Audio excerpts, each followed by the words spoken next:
Even Steve jobs లాంటి మహానుభావుడు అంత పెద్ద ఎంపైర్ సెట్ చేసిన ఆయన చనిపోయేటప్పుడు రిగ్రెట్స్ తోటి బాధతో పశ్చాత్తాపంతో చనిపోయాడు. That is my turning point అండి బుక్ రాయడానికి. యాక్చువల్గా అది మా ట్రిగర్, అదే నా ఇన్స్పిరేషన్. ఆయన చనిపోయేటప్పుడు ఒకటే చెప్పాడు, నా దగ్గర ఎన్ని డబ్బులు ఉన్నాయి నేనేం తీసుకెళ్ళట్లే. మనం చరిత్రలో ఎన్నో చూసాం, అలెగ్జాండర్ చనిపోయేటప్పుడు గొప్ప గొప్ప రాజులు ఎంపరర్ సామ్రాజ్యం చేసిన వాళ్ళు కూడా చెప్పినప్పుడు మనం అది పురాణంలో వినే లైట్గా తీసుకున్నాం. మన కళ్ళ ముందు స్టీవ్ జాబ్ని చూసి యాపిల్ ఫౌండర్ తను చూసి తన అంత 2 సార్లు క్యాన్సర్తో పోరాడాడు, చనిపోయాడు. అతని చివరి మాటలు ఏవైతున్నాయో బాగా టచ్ అయినాయి నాకు. సో అది ఇన్స్పిరేషన్తో లైఫ్ గ్రాడ్యుయేషన్ బుక్ రాశాను. So every one we have to balance our life in all 10 areas.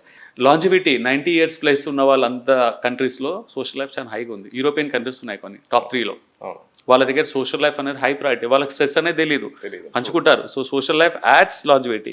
Social capital అంటా నేను. మనం ఏంటంటే ఫినాన్షియల్ క్యాపిటల్ ఎలా మనం జమ చేసుకుంటామో, ఇప్పుడు మనము అంటే ఉడుకు రక్తము, వయసు ఉంది, మనం అన్ని తెలియదు మనకు. కొంచెం మనం రిటైరింగ్ అయ్యి స్లో డౌన్ అయినాక మనతో మాట్లాడే వాళ్ళు ఉండాలి, మనతో కనెక్ట్ అయ్యే వాళ్ళు ఉండాలి.